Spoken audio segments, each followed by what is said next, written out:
1,000 soldiers to continue the fight. The latest coming up. Good morning, I'm Jessica Holmes. A new survey looks at what some Americans know about our three branches of the federal government. The results ahead. Hello, everyone. I'm Dana Devin. Coming up, we hear from the stars of Handmaid's Tale Season 5, plus the Criminal Minds revival. That's all coming up in the Entertainment Report. Stay tuned.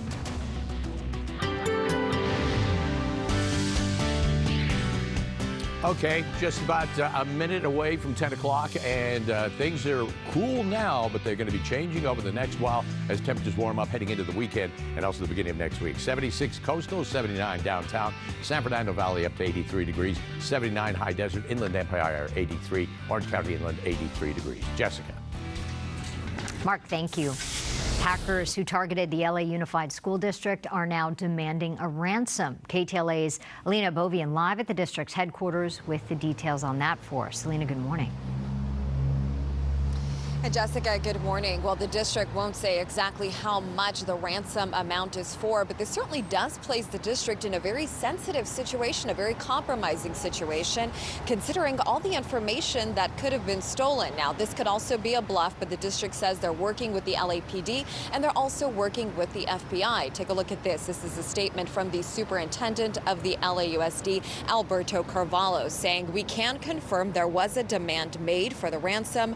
There has been no response to the demand, no security breaches, and the school system is continuing our ramping up of absence systems." Now, Carvalho declined to disclose exactly what the ransom entailed, but this all goes back to September 3rd when these hackers managed to lock the entire district out of its own computer system.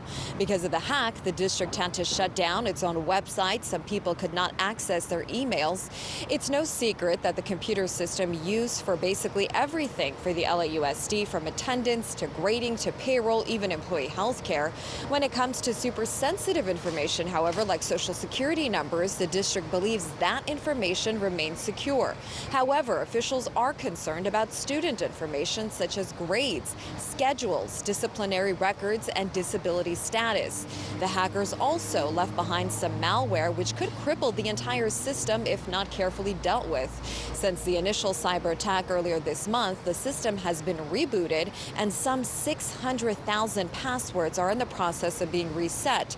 So now who could possibly be behind all this? It is still under investigation and the district is not confirming, but there is some speculation it's a criminal syndicate that calls itself Vice Society. Now, back out here live, we can confirm that school is in session today, and the LAUSD says in the meantime, do not panic. They are looking into everything and they're doing everything they can to ensure that sensitive information stays private. I'm Lena Bourbon reporting live outside LAUSD headquarters, KTLA 5 News. Alina, thank you. The California Attorney General's office is taking over the investigation into alleged political corruption involving LA County Supervisor Sheila Kuehl. Sheriff's Department was conducting the probe and searched the supervisor's home last week, but in a letter by State Attorney General Rob Bonta, the Sheriff's Department was ordered to stop its investigation and hand over related materials. Authorities are looking into whether or not Kuehl helped her friend's nonprofit company gain a lucrative contract with LA Metro. Kuehl denies any wrongdoing. In an effort to cut back on pollution, California looking to ban the sale of diesel big rigs. California Air Resources Board says it is time for the state to reshape its use of heavy-duty trucks. American Lung Association, who supports the proposal, says diesel trucks have the highest pollution out of any vehicle on the road. Under the proposal, companies such as Amazon or Walmart would have to switch to electric-powered trucks by 2035. Opponents of the measure say California lacks the infrastructure, and this would put more pressure on the state's power grid. A decision is expected to happen by the end of October. We're right in the middle of the storm now.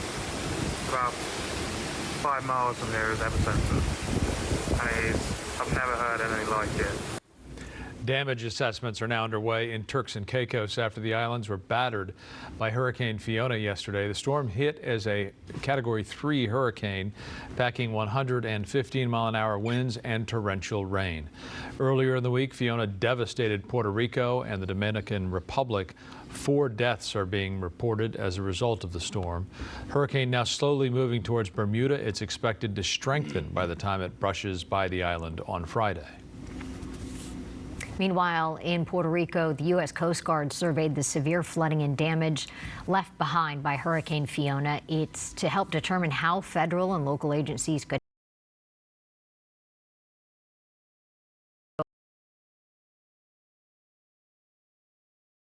There's no running water at some homes and businesses. Lingering rain from the storm continuing to lash at some parts of the U.S. territory yesterday.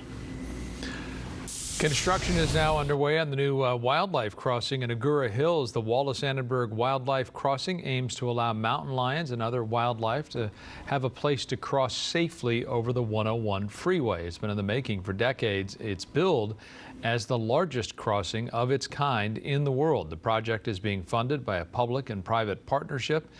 Estimated cost about $88 million. It's expected to be completed in 2025. Maybe this guy will take that bridge one day, but now this mountain lion and Big Bear, who seems a bit shocked when he sees his own reflection before becoming transfixed. The video was sent to us by a viewer who said her Ring camera caught this footage early in the morning. Mountain lion was wandering around her yard until it saw itself in the mirror and became startled. Immediately jumping in fright, the animal then stared at its reflection in wonder before walking away. I'm surprised it didn't look around to see if anyone saw him doing it. Yeah. I didn't do it. Right. No. Other mountain Because lions it could be laugh. embarrassing. Yeah, it could be a little bit embarrassing, that's for sure. All right, let's go to the weather forecast, which is warming up over the next couple of days. Big time heat in store for Southern California. Big Bear looking beautiful, and even Big Bear will get some hot temperatures for Big Bear for the mountains. Numbers going to be up by 10, 15, some areas up to possibly even 20-degree difference compared to what we're looking at. Okay, here's the latest on Hurricane Fiona. Very powerful storm right now. Hurricane Fiona is up to a Category 4, and hurricanes only reach possibly a Category 5. It did a lot of damage over the Dominican Republic, and now it's Turks and Caicos getting some of that rain, and it will be by Friday making its way towards Bermuda, and then the path right there takes it possibly, wow, right into my sort of hometown portions in Nova Scotia, Canada. That's where it'll make landfall, and there'll be still quite a strong storm at that time, even though it's hitting into those colder waters in the northeast, and it will start to lose some of its strength. Temperature 74, exact same as yesterday at this time, and the humidity way down 55%. Almanac, our high yesterday was 80, normal 83 degrees, and the record 107. That happened in 1939. Highs, which is over Texas right now, it's going to build back here over Southern California, and that will warm things up big time for Saturday, Sunday, but peaking on Monday and Tuesday. So far right now, Tuesday is going to be the hottest day. 67 today in Fraser Park, 79 in Santa Clarita, 80 in Newhall, 83 degrees for Van Nuys, Woodland Hills with a high of 83 degrees. 76 to 77 up in Ojai, 81 degrees right here in Hollywood, 82 and 82 for Bellflower. Then when you go to the beaches here, Orange County, 76, 74. Inland, you're almost 10 degrees warmer. And for the Inland Empire, low 80s, mid 80s in some areas, and 95 degrees out in the desert. Los Angeles, 7-day outlook, 79.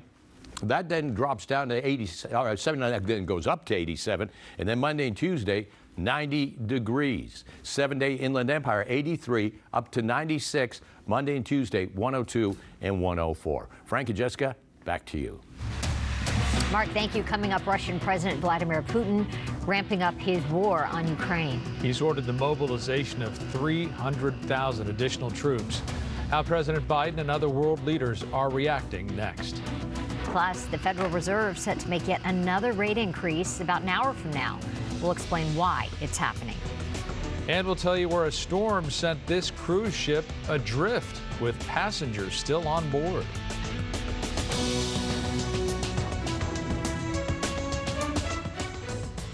KTLA Time and Temp, brought to you by the Dominguez Firm. Injured? You win or you don't pay. Call 800-ALL-7s today. If you suffered a serious injury, you need a serious law firm. The insurance company offered me $8,000, but the Dominguez firm fought for me and I got $200,000. My first law firm valued my case at $50,000. The Dominguez firm got me $1.3 million. And we won $15 million. We will fight for you, your well-being, and the maximum compensation you deserve. The call and consultation are free. The Dominguez Firm. Injury lawyers. 800-ALL-7s. Fellow Californians, I need to warn you. about Proposition 30, one company's cynical scheme to grab a huge taxpayer-funded subsidy. Don't be fooled. Prop 30 is being advertised as a climate initiative, but in reality, it was devised by a single corporation to funnel state income taxes to benefit their company. Put simply, Prop 30 is a Trojan horse that puts corporate welfare above the fiscal welfare of our entire state. Vote no on Prop 30. No job is too big, no job is too small. We can fix them all. Our trucks come fully stocked. We have everything that we need to fix any garage door the same day. It's like a warehouse on wheels. If you need us, Precision's here for you. We're here to help. Precision Door Service, a name you can trust. There's a lot of people that ask me why I'm running for office. I'm a grandson of immigrants. My grandparents ended up in Boyle Heights and raised 3 sons. They had a dream of a better life. Their dreams came true. I have served this city for 40 years, and I want to give back to this city because I think we're in a crisis. 44,000 people living on the streets. I love LA. I'm a proud Democrat, and this city deserves better than more corrupt leadership. My plan is simple. I will build hundreds of thousands of affordable homes, tackle homelessness, and crack down on corruption, starting day one. Hey, that's how we're giving them love, you know, like, it's amazing that someone comes right here like that. This is the guy to make the city of LA what it's supposed to be. I am voting for Rick. Rick Caruso will get us back on track. I want to wake up every day and fight for you because this city is worth fighting for.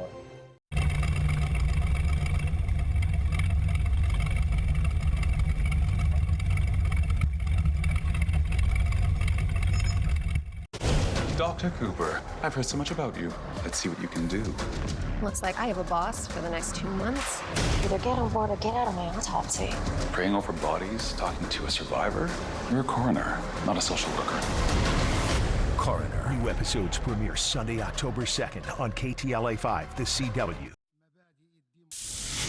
President Biden addressing the United Nations General Assembly this morning, focusing on the war in Ukraine. It comes on the same day that the Russian President, Vladimir Putin, announced he is stepping up the war in Ukraine, promising to use all means, alluding to the use of nuclear weapons. KTLA's Eric Spillman in the newsroom with more on all of it. Eric, good morning. Morning, Frank. President Biden told world leaders the war in Ukraine is brutal and needless and horrific, and he said it was chosen by one man, Vladimir Putin.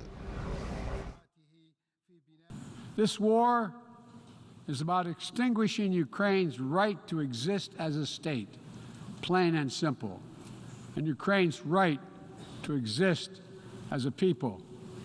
Whoever you are, wherever you live, whatever you believe, that should make your blood run cold.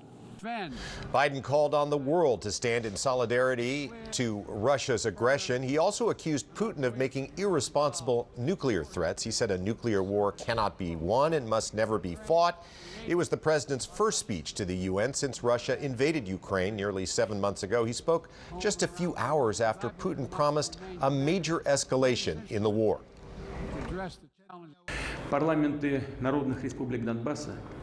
Putin announced he's activating up to 300,000 additional soldiers. It will be the biggest call-up in Russia since World War II. He said the move was necessary and urgent because, as he put it, the West had crossed all lines by providing sophisticated weapons to Ukraine. Lately, Russia has suffered humiliating losses on the battlefield. Its front line in the northeastern part of Ukraine has collapsed. Russian troops have had to retreat, and Ukraine recaptured large sections of territory.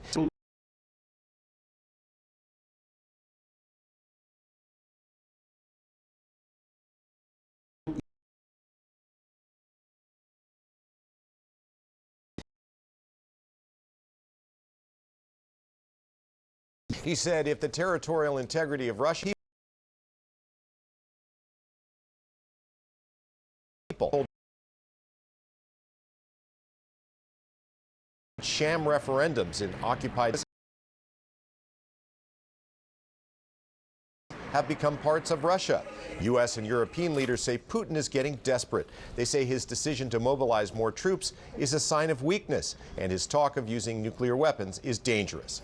This morning, in major Russian cities, people are protesting against Putin's mobilization, and police are rounding up the demonstrators, handcuffing them, and putting them on buses and taking them to jail. Hundreds have been arrested. They could get up to 15 years in prison. In Moscow, crowds gathered on the main pedestrian street. They shouted, "Send Putin to the trenches," and "No to war." Also, men of military age are scrambling to buy one-way plane tickets to get out of Russia. They want to avoid the fighting in the Ukraine. Flights to Istanbul and Armenia are booked. Jessica? Eric, thank you. The Federal Reserve is expected to announce another 3/4-point rate hike today in an effort to slow soaring inflation. It'll take place as the central bank ends a two-day meeting on the economy. Chair Jerome Powell is expected to say the Fed will do what it takes to fight inflation. Economists say it is unlikely the Fed will reverse its rate hikes anytime soon. Today's expected hike will be the third this year. Interest rates on things like credit cards, mortgages, and auto loans will go higher as a result. The special master reviewing documents seized from former President Trump's Mar-a-Lago home, questioning Mr. Trump's claims that the documents had been declassified. At a hearing yesterday, Judge Raymond Dearie said the former president has to produce evidence in court that the documents were declassified.